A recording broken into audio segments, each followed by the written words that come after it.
And the reality is that we're all unlimited creators with infinite power, infinite access to power. And the only thing that can deny that power is if you close yourself off from it. If you allow your attention to be on a limited view of yourself. Yeah. Or if you see yourself as an expanded, unlimited being that can do anything. Yeah. If you see yourself that way, then you can embody that. Standing in the water, swimming through the fire. I can't even call it. All I know is this will be the last time. Time to walk out that door. I don't wanna hear anymore. Whoa, oh, I can feel it in my core. We might have to take it by force. Cause we are the ones we waiting for. We are the ones we waiting for. We are the What up? Welcome back. Welcome back for me. Welcome back for you. We took a little break for the holidays, for the winter break, and we back, and I'm excited to be here. Thank you so much for tuning in with us each and every Wednesday, right here, wherever you get your pod. If you're not watching the visual, and I don't know why you wouldn't, right here on YouTube. Every Wednesday, we're dropping anywhere that you listen to your podcast, and we thank y'all so much for your support. This is the We Are the Ones podcast, and I'm your host, Kareem Manuel. I'm excited to have this conversation to continue to just learn skills, tools, attitudes, engagements to be the absolute healthiest human being I can be with my time on this earth, and hopefully share that with a lot of people who are looking to do the same. So make sure you leave a like, subscribe so you can be alerted every time we drop something new. We're going to continue to bring dope guests, dope energy. And if you engage right, you know what I'm saying, we're going to keep giving the free stuff out to the people that are supporting us because we love you, we appreciate you, and we feel the love right back. So, as we do for every pod, to get started, before I even introduce who it is, we're going to go right into our drop in and check in, and then I'm going to introduce our guest. Before every conversation, we just tap in with some breath. So if you could, please close your eyes, get comfortable, feel your feet on the ground, feel your body in your chair. If you are at work or you're operating heavy machinery or need to be occupied doing something else, just do this part as much as you can, but keep your eyes open. But if you can, just come and relax all the way in. Just feel the air around you on your skin. Feel the thoughts running across the mind or not. And we're going to take a breath in for 5, hold at the top for 5, breathe out for 5, hold at the bottom for 5, and I will snap to keep time on the count of 3. 1, 2, 3. Breathe in. Hold. Out. Hold. In. Hold. Out. Hold. Biggest breath you taking all day. In. Hold.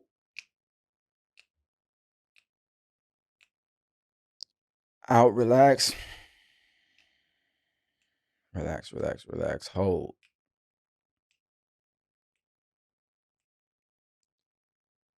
Begin to bring your breath back to a regular cadence. Wiggle your toes, wiggle your fingers, move your body around, open your eyes, and take in your space when you are ready. I'm going to ask this question to you, brother, and then I'll give you some space to introduce yourself. And as I ask this, you can also answer this in your mind at home. What are you present to right now, just in your body, in your energy, on your mind? What feelings, emotions, thoughts are you present to that you can share just as a check-in for our convo? I just ate some really good food, so I'm feeling the digestion working. Yeah. I'm also feeling some energy flowing internally. Like I like to microdose and or tank a little bit of tinctures sometimes. It helps me flow more smoothly, it helps ease my anxiety at times. But lately I've been feeling that like flow without taking anything. And I feel like it's because my heart is slowly being opened more and more. And that energy that you have, for those of us that have done ecstasy before, when you feel your that energy flowing and you're like, oh, it feels so good. Like I'm feeling that in a natural way. And that comes through doing work, like being engaged in Yeah, intimate relationships and having different parts of your being triggered and then working through those triggers.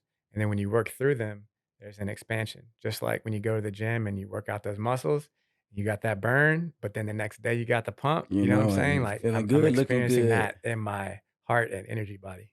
I love that. I love that a lot. For me, what am I present to? I'm present to just a lot of excitement, to be here right now, to be with producer Keith behind the boards, to be with you. And I have no idea where this is gonna go, what's gonna say, but every time I get a chance to talk to you, I just know that so much love and healing comes out, and I'm really excited to see where it goes and to ride the wave. Um, yeah, and to be back. So I feel I'm present to just excitement, hope, and love. And so with that said, my guest today, Dijon Bowden, this is my interpretation of you over the last year and a half, 2 years that I've known you, maybe. A culture maker, community builder and healer, a man of action and principle, who does what he says he's gonna do, cares for the people, an entrepreneur, the founder and leader of Dharma Glow Festival and movement, among many, many other things. Dijon Bowden, ladies and gentlemen, give it up. One time, one time, one time. Sexual chocolate. They play so fine, don't you agree? Don't you agree? Anything else you wanted to say for the people to just have some type of framework or context of who you are and what medicine you're bringing right now? You know, I really appreciate that reflection that you just gave. You know, I'm familiar with the entirety of my journey, and we've known each other for the past year and a half. And to hear that that's how you view me feels great, you know, and I appreciate that. Yeah. And I'm very honored to be here. And I love what you do in the world. I love that we've been building together since the moment we met, playing Yep. hot dice. Hot dice, baby. And I would say the other arena that I'm powerfully stepping into and claiming is just as a musical artist. Same, my man. And I woke up the other day just feeling the power of that. And I released my first song under my name in 2022. Mm. And up until the end of last year, you know, it had like less than 1,000 streams. I had maybe like 166 followers on Spotify because it wasn't something I was putting really energy into. It was like a shadow career. If you ever done like the artist way, Yeah, yeah. okay, they talk about in the war of art, they talk about like shadow artists, where it's like you want to be an artist in some way, but you don't put your full energy into it so that you can say, if it doesn't work out, well, I didn't put my I full didn't give it energy all, so into you it, know. right? So I've been peeling back the layers of the ways in which I've been in my shadow in relation to really going all in my artistry. And I really pulled that shit back because I released a song with Chris and Teeb and Rissa and Mello Will on January 1st, Loving on Myself. Loving on myself Loving on today. myself Loving on today. myself today. So, you know, I was making reels for that and like pushing past discomfort with like how I wanted to express myself and just letting it flow, not Yeah. being perfectionist about it. And it's got over 7,000 streams now. I got over like 3,600 monthly listeners. Come on. So it's about celebrating whatever. Because if you compare it to other people, you can say, "Oh, so and so has 100,000 or a million. It's not enough." But it's like, what percentage increase is that from 3,600, 166 to 3,600, right? Almost night and day, actually. Right. It's Yeah. like 3,000%. Yeah. So in my mind, I was like, Okay, so I got almost 4,000. You know, if I release a song every month and push it, I could get to 50,000 in a year. I was like, "That's reasonable." And I was like, "Yeah, that is reasonable. You could totally do that." And I was like, "Fuck that. I didn't come here to be reasonable. Be I unreasonable. came here to be a pure expression of the divine, infinite, unlimited, eternal, and claim everything that's mine." Which means I will have 1,000,000 monthly listeners by the end of 2024 on Spotify. You heard it here first. Holler at your boy. Wow. That's how we starting. That's how we starting. Yeah. So what, man, there's so many things I want to ask you in relationship to that. First, I want to touch on, you say you just peeling the layers back. What was holding you back, whatever fear, what was that process like for you? If there are any things that you can distill and bring out to say, this is what I needed to do to my heart to even see myself, accept myself, and say, I'm going after this. I'm not going to keep putting other things in the way that can help me say, well, maybe, I didn't try as hard, blah, blah. But to go all in, what was that process like for you? Or Yeah. is it like for you? Yeah. I mean, it's a lifelong process. It's Yeah. a daily process. You know, I'm 41 years old. So it's been something that's been happening my entire journey. And inner child healing is a big part of it, where you're creating from a space of play and excitement and not searching for validation. And I grew up in a household without my father. So I think there was always some sense of looking to be validated Yeah, for because you think sure. there's something wrong with you because, you didn't have that relationship. So even though I had achieved a lot of success in other creative avenues, it was like, see, I'm a good person. Like before I would have been really hungry for that reflection that you gave as a source of validation for my worth. And now it's not. I appreciate it, Yep. but it's not like I know who I am. And the only person I'm looking to be in alignment with is God. And if I'm in alignment with God and I know when I am and when I'm not, because that's an intuitive like feeling that everyone has access to. If I'm in alignment with God, then I'm good. Right. So that's one. And then knowing why you're creating and what your intention is. So the reason why I can be steadfast and claim my 1,000,000 monthly listeners on Spotify is because my intention is not to be validated to say like, "Oh, look at me." It's because music is the most powerful legacy that you can leave as a human being. It's frequency, it's the only thing that can enter someone's aura without their permission, like from any distance, right? Like you can be in a field and play music, and that music is going to influence the energy of that whole space, Yeah. right? Like scent is like that because if you go into a place and it smells a certain way, it's also going to influence the Hmm. space. But scent has a proximity, right? Whereas music is like, you know, Yeah. it's ubiquitous, right? And you can also just pick up your phone, pick up whatever. So if you think about what happens when you turn on Bob Marley or Lauryn Hill or Pac or somebody like that, and like how much energy and inspiration is given to me in my life and for other people, like way after you're gone. You can only release one album like Lauryn Hill, and every time you listen to it, you get Still, more was it out of it, 25 years is still. right? So for me, when I just recognize it's like as an entrepreneur and you're thinking about businesses and you're thinking about ROI, right? Like, what's the biggest return I can get on my investment, whether it's money or time or whatever. So for me, the point of life is to be an expression of God's love. That's the only reason that anyone is here, right? To be an expression of God's love. How you do that is unique to you. And that's for you to decide, right? But if you're thinking about what's going to give the greatest return on my time and energy to be an expression of God's love, it's music. Do you think do you think that if everyone's here to be an expression of God's love, that everyone does that no matter what they decide?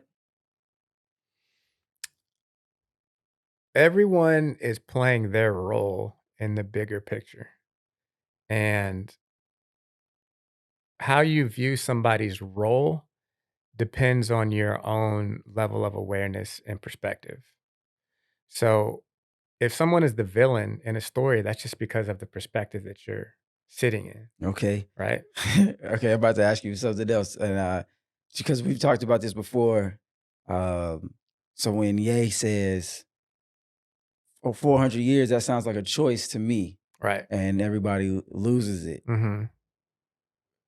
How would you perceive that, and where we are in the story when it comes to uh slavery, liberation, our uh our interfacing with choice and power or lack thereof, um as being an example of God's love? How what are some ways that you process that? Okay, let me ask you a question. Yeah. Was Jesus free? Yeah. Okay. You sure? Yeah. Okay. I'm still not sure if the person Jesus existed, but from what I understand about him, what I take from him, yeah, absolutely free in Okay. every moment. Well, that's another topic, whether it existed. Yeah. Um, okay, but if you're going to say that he was free, Hmm. right? The reality of the Jewish people at that time was they were occupied by the Romans. Yep. So he literally was not free. Mm. Like they had to pay taxes just to live, Yep. right? They also had the Sadducees and the Pharisees that they had to, make their sacrifices to appease Jehovah, right? But he was outside of that construct. You know what I'm saying? Yeah, for Because of sure. his spiritual awareness and the way he carried himself in his life. So even though he had these outside forces imposing these things on him, he was free. He freed other people, and he's been the most influential human being that's ever lived. Especially, and that's even more impressive, especially if he didn't exist. I think he did exist. I think Hmm. he was a living, was a living But if he person. wasn't, and he's still just like, man, you got. Right. So my point is that freedom exists is something that's internal, right? Like, or maybe a better way of saying it is liberation is something that's internal. Yep. Freedom is like maybe more external, right? Because you can be locked up in different manners of speaking, but still Yes. be liberated Absolutely. internally. And that is a concept that I dance with because I feel it in my body. I believe it to be true. I've read too many accounts of people who are locked up who feel free, and at least for me, it resonates off the page that this person is free, and what their locale is not what's determining um, the freedom that they're experiencing. And I've also felt times, like anecdotally, where I felt completely free to do whatever, but felt completely imprisoned in Hmm. my own mind. Hmm. Yeah, so I guess I just enjoy turning this over on its head, especially times when I feel trapped by life at times and goes like, no, I'm free. I'm free at every moment to make a choice, to not make a choice. That's it. It's the power of choice. That's freedom. Yes. No one can ever take away your power of choice. God gave you your power of choice. So, like I was going back to, that the only reason we're here is to be the embodiment of love, which is being in alignment with God's will and God's expression. But God even gives you the choice to do that or not. Like you don't have to be in alignment with God's will. And if you don't, you're going to suffer. Right. But if you do, then you feel good. But no matter what someone is imposing on you externally, you can still choose to be loving. And if you choose to be loving, then you're experiencing divinity internally.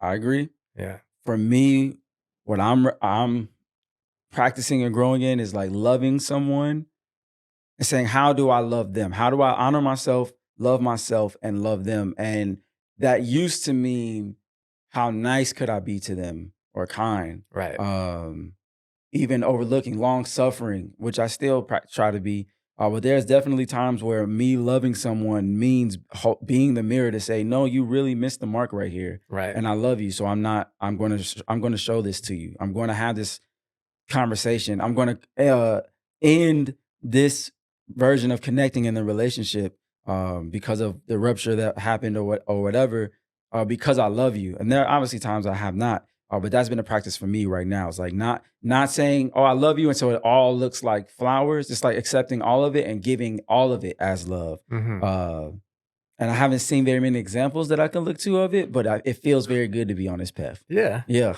Yeah. It's the way. This is the way. Uh-huh. So in music, what are you hoping to accomplish besides 1 million followers and fans? Like, what are you hoping to create, to give, to offer up? Well, it's not like I was saying, I'm not wanting 1 million followers to validate my ego. I'm wanting 1 million followers to be able to influence that many people at least, right? Because music is so powerful to change our state of mind and our state of being. And there's a lot of extremely toxic music that exists in popular culture. And there's plenty of artists in the Dharma Glow community. And I'm one of those that makes music intentionally and consciously to be expansive Yep. and to help people heal. So if I'm talking to you, it's just like this podcast, right? We're having a conversation that we're both getting value out of it, but when we record it, we're able to do one to many, actually one to an infinite amount, It because this can be listened to infinitely, right? some different number of times, many people. Yep. Exactly. But the thing about a podcast is like, especially a podcast like this, is people have to be interested in something that we're talking about, whether it's personal development Yep. or spirituality or something like that. It's like more people are going to watch a story based film than a documentary, Yep. right? So more people are going to gravitate to something entertaining than something educational. So the key is to put the education in And the the entertainment. entertainment. And the most entertaining thing and the most universal thing is music. Because, like, think about it, like, books are dope. Everybody can't read. Everyone doesn't have the money to buy a book. Yep. Music is free, and music, especially melody, is universal in the sense that you don't have to know the language, right? Like, if you hear a melody and it's catchy, somebody who speaks a different language can sing Can every still, word to the song, even if they don't know what the words for mean, sure. right? So, loving on myself today, loving on myself today, all meditation, no limitation, loving on myself, ashe. Ashe. There it is. Ashe. Ashe. So it's like I want to create as many of those messages with as many artists and get, different perspectives, different tones, different genres, but all with the intention of spreading love out as far as possible. So I know when I have that attention and I put my attention on creating and showing up and facing the inner blocks that I may have to being seen or to showing up or to, you know, not watching the Australian Open and instead of like writing this song, Yep. when I'm like choosing it. Cause that 1,000,000 followers or whatever anyone has accomplished, it doesn't happen by accident. It happens because somebody chose for it to happen. Kobe Bryant became who he was because he chose to go to the We know gym we're at gonna 4 talk about a.m. Kobe. Yeah, Yep. it's a choice. It's a choice. So when he was at the beginning of his career, and like I would imagine some people, if they heard me talk about the 1,000,000 followers, if they're still listening, may be like, who does this guy think he is? Like popping I off just like, told you I who just I told you was. who I thought I was. Um, by the way, I'm going out to LA shortly for Kobe Day. But it's just a decision. So when he was coming into the league and he said, I want to be one of the greatest basketball players of all time, people were like, who does this kid Yeah, think he 17 is? years old. Yeah. And he just is like, I just told you. Yeah. And he followed through. So it's just a matter of making a decision and then following through on that decision. And that's not just me, that's every human being. Agreed. Every human being has the ability to manifest their destiny. If they have a vision in your mind, if you have a vision in your mind, then there's a good chance it's ordainedly uh, gifted to you. And if you can see it, you can be it if you dedicate your life to the achievement of it. Right. And so for me, I want to spread love as far as I can. And like I said, like that's the best way. And that's what I know it's the best way because it inspires me the most. Yeah. Right. So it's like that's what I've always loved. Like since I was a little kid, I used to go to concerts and just get like lose track of time and get taken away in these other realms. Or when I would do open mic nights, when I was younger, I would literally black out on stage. Like I would go out with my guitar, perform, and people would come off and they'd be like, oh man, that was great. And I wouldn't remember a thing about it, Mm, you know? So it's been something that's been there waiting to be fully expressed. And now I'm just not afraid of it anymore. Like I I'm love that. excited about it. I love that. Do you remember the first song that you heard that made you want to do music, or the time in your life where you were like, oh, this is my jam? Hmm. You know, yeah, I do. And it's interesting because I went to a 90% white Christian private college preparatory school. Okay. So I have a blended cultural Same. input. And up until 8th grade, the only music I listened to was Black music. Like the first concert I went to was MC Hammer and TLC. The second one was Mary J. Blige and Biggie and Puffy. And like that was my world. I used to listen to Outkast all the time. I got into Eminem and like all that. But I went to a white school, so I had a lot of white friends, and one of them played Crash Into Me, Dave Matthews Band. Mm. And that was my first time kinda, like, hearing a guitar, like, not hearing non-hip hop Yep, or yep, rap for music. sure. Like, I think I had probably heard, like, Babyface, and he plays guitar, but, "When can I see you But again?" with this one, you But heard it. but this one, I heard it in a different way, and I was like, "Oh, I wanna play guitar. I wanna know how to play this song." Yeah, Right? It just hit me different. So I started learning how to play guitar, and, it was challenging and difficult, but I also loved it, like, immediately, yep. you know? I love that. I think, yeah, I love that. I love music. You definitely inspire me. I think to even decide something at 41 years old and say, I'm all in, I'm going. Um, any advice for people? That's really our tribe is like people who are going, I'm doing this inner child work. I've always loved this. I always wanted to do it, and I was afraid for whatever reason. Any words that you could say to them as they either begin or continue on the journey of chasing what their heart really desires, what their gift really is, and offering their medicine unapologetically, unashamedly to the world. It takes more energy to hold it in than it does to express it. It just takes the inertia getting started. So the hardest part is going from stop to moving or moving to stop. Once you're in motion, it's easy. So, or it gets easier. Yeah, So you need to start with something very small and develop consistency and develop confidence in yourself to do that thing by being consistent. And James Clear talks about this in Atomic Habits. He says, start before you can master a habit, you have to establish a habit. So let's say you are wanting to start writing more rhymes, right?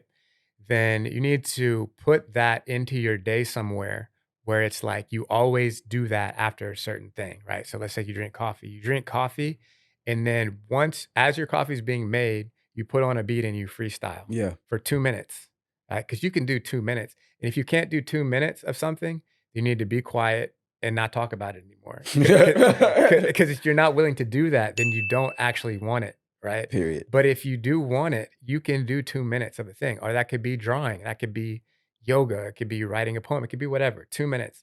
And you establish that 2 minutes for a couple of weeks. So it's not something you even have to think about. It's just something that has now become a ritualized part of your experience. And a lot of times, if you love it, you're going to do it for more than 2 minutes, Yeah, right? But then you have built confidence and now you built that into your life. So then you take it up to 3, you take it up to 5, then you take it up to 10, right? And eventually you're flowing. And people think they're not creative. Everyone is creative. Everyone is creative. Creativity and originality are not the same thing. So creativity is how you do something. You don't have to come up with something to be creative. yeah, Right? Like Whitney Houston, "I Will Always Love You," that isn't her song, it's a no, Dolly Parton for song, sure. but everyone thinks about it as a Whitney Houston song because of the way she did it. So, if you focus on bringing your original expression to anything, it doesn't even have to be something you made up, then your own unique, authentic expression will come through. People will see that, they will feel that, they'll feel the energy, they'll positively respond, and then you'll feel more confident, and then you have a little feedback loop, right? Of you expressing, you feeling good about expressing, people feeling inspired by your expression, Yep. and then it just like it grows, you know? So I would say start something as small as possible, be consistent, have a beginner's mind. Um, Getting over the perfectionism can be hard, but we're not meant to learn things individually, right? Like think about this funny thing. If you have somebody going to practice music, like what do you think of, right? You think of like a person with a guitar, piano, like sitting in their room, like doing scales, right? That seems normal, right? Yeah. But how did you learn how to talk Listening to people talk, trying to talk to and them. talking to Yeah, them? for sure. You didn't go into a room by yourself saying, "Hi, hi, hello. Nah. You know what I'm saying? You babble with people. Yeah. And if they don't understand you, they kind of see where you're at and they meet you there and they're like, cat, cat. And you're like, cat, And when you right? get it, they're like, oh, great Yeah. job. And that's the other thing is like how we can encourage each other as community to recognize where someone's at and like encourage them to help them move forward. You know what I'm saying? I do. This is so good. Okay, I want to definitely babble more as a creative, Yeah. and feel free to do that. I will say a prayer for mine right now, as you just brought that up, and how it hit me is there are people that I love, um, who I perceive as in a very early stage of something. And when I respond with that energy of like, "Oh, you did great to be at this early stage." They don't agree that they're at an early stage. Like, so the Right. way I'm perceiving them and the way they're perceiving themselves we're in two different worlds. And I don't necessarily need an answer, but it's definitely something I'm thinking about and praying through. Is like, especially as a father, as a business owner, having employees, and saying like, okay, I see that you see yourself as an all-star. And right now I see you as somebody who should be coming off the bench. Um, Right. and so my Yeah. expectations are different, blah blah, and dealing with that dissonance of perceptions. And I never want to fight with somebody's self perception, but I definitely also have one. And Right. so figuring out and taking the time to practice Yeah. like communicating. It's like, oh, so great. You said cat. And they're like, what? I just did a whole dissertation. You know what I'm saying? Like, I'm should get my doctorate for this speech I just gave. And it's like, Uh-huh. I don't think that's true. Yeah. I just don't know where I'm still swimming in that right now in ways that are very potent and powerful. And I'm excited to see what I learned from this Yeah. season in my life with I hear that. you. I hear Yeah. you. Um, yeah, it's like I hear you. I definitely get what you're saying. And I feel like when you're in that position where you feel like you're at a more scale back, it's just like let them Let them. have that. Yep. Because when I was as I've been in creative, especially when I was younger, because when I was younger and still creating from a wound and like looking for validation, then I was creating from ego. So I was like, "This is the dopest shit you ever seen, Nick." Yep. And when I would go back and look at whatever I created 6 months later, I'd be like, you know, you know. So it's cool, it's cool. Um, but really, all art is is an expression of where you're at the time. Like that's what authenticity If is. it's real, yeah. Selling out is the same expression, even though you're not there anymore. You know, you see the difference? Like one is just like if it's like Andre 3000, that new flute album, Come on, man. that is authentic because that's where he's at. He And people marinated on want that for him 17 years. exactly. And people want him to sell out. They say, "Don't you want to do this Outcast stuff?" He's like, "No, I did that. I already did that." I'm doing this now. You know what I'm saying? Like I listened to Dre album, like an EP that came out maybe like 3 years ago or so, Which Dre? Dr. Dre. Okay. And you know, I don't want to negatively talk about anyone's art or whatever, but it just didn't resonate with me because he was still talking about he was still saying a lot of gangster stuff. Yeah. And I was like, bruh, That's not where you at. you're a billionaire Yeah, now. for You know, sure. you're a billionaire. You're in a different place of life. Like I want to hear what's alive for you. Like I know what you did. We all know what you did, and that's cool. But like, what is your life like now? And that's why like Jay-Z stuff is more interesting to me than that because he's talking about Where he's at right where now? he's at right now. So yeah, I think you just gotta let people be where they're at and use whatever gas they need to fuel themselves. Because 'cause Yep. I've been there and people are there. And you know, they'll come to more awareness in their own time, and that's not something you need to necessarily, like, break down for them. Maybe if they're you know, if you're in a working relationship with somebody, that's different, but then you have the authority to say, like, "Okay, I appreciate how you're perceiving But this it, is how it's but gonna that's be. not a good fit for, Yeah, like, what we're for trying to sure. accomplish in this For context." sure. Speaking of work, relationships with Dharma Glow and what you're building there, what you've already built and what's continuing to grow. Can you share a little bit about Dharma Glow, what it is, and what you have hopes for this year? Yeah, and I'll just leave it at that. Okay, yeah, thanks for the question. So Dharma Glow was birthed in 2021, I believe. And in 2019, I had the most intense year of my life. It really like broke me down. I was in like the deepest depressive experience I'd ever been in. Was having like profound suicidal ideations, like isolated from everybody, which drove me to really deepening my spiritual practice and my connection with self. And I had all sorts of health things going on and Yeah, like mental health things going on. And eventually, like I surrendered to it. And I would say it was like, let's say you're in the ocean, right? And you feel like a wave is taking you and it's like holding you underwater. And you realize that no matter what you do, you cannot fight your way to the top because the ocean is stronger than you are. yeah, Right. So, and I've had that experience and I was like, oh shit, I'm about to die. I'm about to die. And I was like, well, there's nothing I can do about it. Like I've been struggling with this water for 30 minutes and I'm still deep under it. So I relaxed. And when I relaxed, it took me in a riptide and I went up. yep. Right. That's how it works. Yep. That So is a universal truth. Okay, okay, go ahead. yeah, so that kinda happened to me in this 2019 experience, and when I surrendered to it, I accessed experientially a part of my soul that is beyond all of this, right? So a lot of people think that your soul is in your body, right? But the body is actually within the soul. And your soul is holding all of this. So I actually had a lived experience of being beyond my body in the eternal aspect of myself.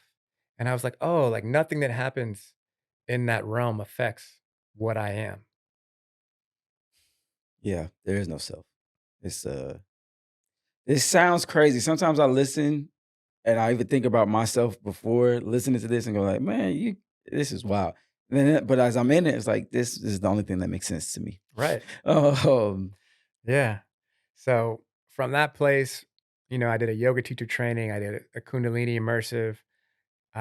One of my friends invited me to do a sadhana, which is like a spiritual practice. yep, And, she invited me to do this over Zoom because it's during the pandemic, and she was like, "Do you wanna meet me?" This is what she said. She goes, "Do you wanna meet me at 4:30 tomorrow over Zoom?"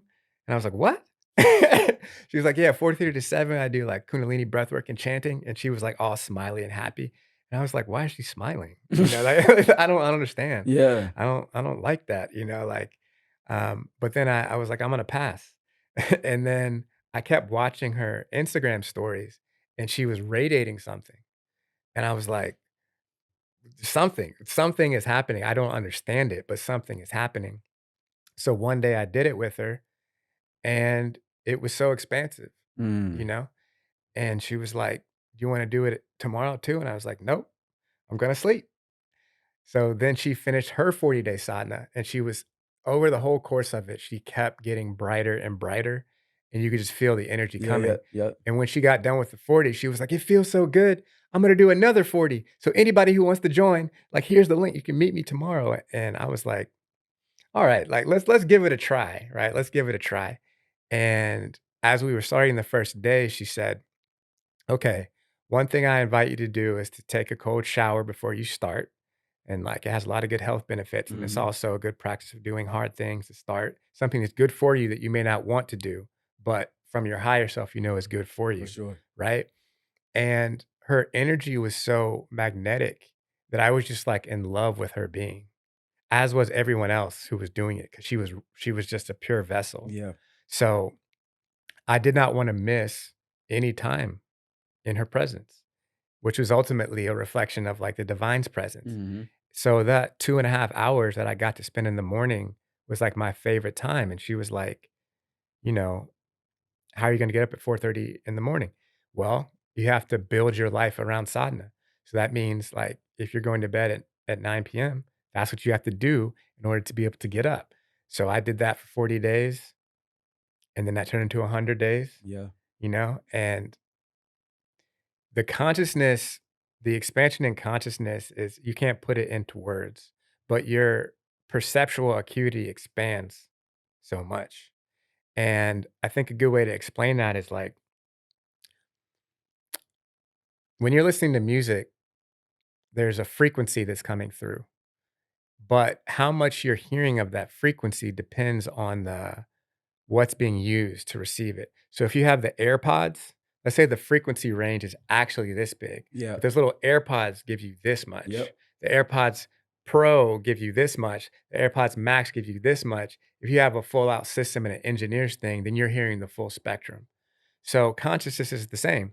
If you're letting your consciousness get taken by the news and eating GMOs and doing all this stuff, your consciousness is being kept in a certain frequency band, right? And it's a low frequency band because it's largely fear based. But when you start to consciously expand your awareness, which is up to you completely because it's about where you focus your attention, Yeah. whether or not your awareness expands, then you start to get tuned into different things. So in that process, I started expressing myself, creating poetry, creating art, creating from more elevated places. Someone who was experiencing my poetry was like, "You should connect with Londrell." I went to a Londrell show, had a very healing experience. Shout out Landrew. Shout out Londrell. He's really lighting the way for so many of us, Black men especially. I know he did for me. So seeing something modeled outside of myself in that way, and I was like, "Oh, I can make music that is really a vehicle for healing energy." Like, that's where I got the concept from, as not just like somebody on TV that I saw, but someone I was sitting in a For room with sure. and had a conversation with afterwards. And I was like, "Oh, like you can do this. Like you could do this." So I started tapping into Londrell more. He has his brand called Eternal Sunshine, Okay. and it's like a clothing brand, wellness, spiritual lifestyle brand. And I was like, that's beautiful. Like, I love what he's doing there. And I would like to create something like that that has an impact. And people, like, right away, they see it, they know what it is, and they feel inspired. So I had that intention. I sat down to meditate, which at that point I had been meditating for a few years consistently. And when I came out of meditation, it was like Dharma Glow, like it landed in my being. And I was like, okay, dope. And I've studied Indian traditions, and Dharma is, your purpose and why you're here. And glow is radiating that purpose out into the world. And I was like, okay. So I booked Landrell to play a show, got other people in the community to come and bring their healing gifts, got vendors to come. And I was just like animated by something beyond myself. Yeah. Because I'm not the creator of Dharma Glow in the sense that it's my idea. I was just the vessel to receive it, and now I'm its first employee, so I'm executing the idea, right? So since that time in 2021 where the first show happened, we've had about 8 or 9 events. The last 2 have been in Atlanta. You've been there repping We Society. They've been so expansive, so healing, such beautiful community co-creations. They're like day-long festival wellness experiences where you have yoga, sound healing, light language activations, community vendors, plant-based food, conscious music, all that. So those are the bigger experiences like the glow up, but we also have immersive, interactive experiences like silent disco yoga in the park. We got a silent disco meditation coming up on Wednesday. Coming up. So when this pod drops, we'll also be having a silent meditation at Pond City Market, and we'll be doing this for a few Wednesdays for Wellness Wednesdays. Pull up, and Dijon is going to be the curator of the vibes, leading us in meditation, leading us through expression of dance with music. Bring your mat, bring yourself, bring your light, and we're gonna have a great time. Ashe, Yeah, for ashe. sure. So, Dharma Glow is just something that wants to be lived out to contribute to the elevation of consciousness that's happening, all over the world. So it's an open source co-creative project. And if you feel like you have something to contribute to this healing space that we're creating, then like let's talk about it, and let's figure out a way where we can co-create something to uplift our community. I love it. I love it. The last thing I want to ask about this, do you want to say who's gonna be at this year's Dharma Glow Festival in November, or are we waiting? Yeah, we can say some names. So, I mean, I'm assuming you'll be there again, Yeah, obviously, with yeah. coming through with the merch. Tony Jones is confirmed. Shout out my sis, Tony Tony Jones. Jones talking that talk. Man, What a powerful woman. Man, what you know, between her and Landrell, like there just been many days where, the myself that I was experiencing felt at the end, and to Mhm. hear their words, but as my voice, Right. reminding me of who I am and how Mhm. to be, it just helped me walk so much further than Mhm. I would have alone. So at the time, that was my like cat Mhm. hat, and Yeah. them being like, "No, great job. Let's do it again tomorrow." Right. So yeah, I love both of them so much, more than I could ever express to them. Yes. But yeah, please, Tony Jones. Yeah, Tony Jones. Londrell is not 100% confirmed, but That's yeah, yeah. we're figuring that out. He'll be there. Okay. So I will be performing, Hmm. because I performed for the first time at one this And you last killed time, it. and that was beautiful. Yeah, it was literally, a dream come true. It's like you get to live out all your dreams when you wake up to reality, Man. right? And the reality is that we're all unlimited creators with infinite power, infinite access to power. And the only thing that can deny that power is if you close yourself off from it. If you allow your attention to be on a limited view of yourself, Yeah. or if you see yourself as an expanded, unlimited being that can do anything. Yeah. If you see yourself that way, then you can embody that. Okay. I gotta end. I will say, when I was in the crowd at the last one and I saw you up there, I said, "Oh, next year is my turn." Yeah. Um, and even hearing you and feeling you, like I've talked about rapping again on this pod. I've definitely been taking steps, but I also feel the dragging that I'm doing, and just saying, well, when's this get, for me, I feel in a state of like extreme focus and Right. discipline. Um, but I also am open to just the fun and flow of just opening myself and having a good time. And Dharma Glow feels like family. So it's like, Yeah. if there's anywhere I'm gonna try, it's like, Yeah. And I think that if you're open, we can like go into that a little bit, but you said you're focused, right? mhm. So what does that mean? Does that mean that like making music isn't as high of a priority as other At the things? time, it was not. Um, for stability and for developing the discipline of being focused, of choosing something and saying, I'm gonna get up at 4:30 Right. to do this. And Right. I did that. And so for me, it was being a father and getting my business to a place where it could stand, Right. and not be a baby. And I thought that was really important. Yeah. And so you're an incredible father.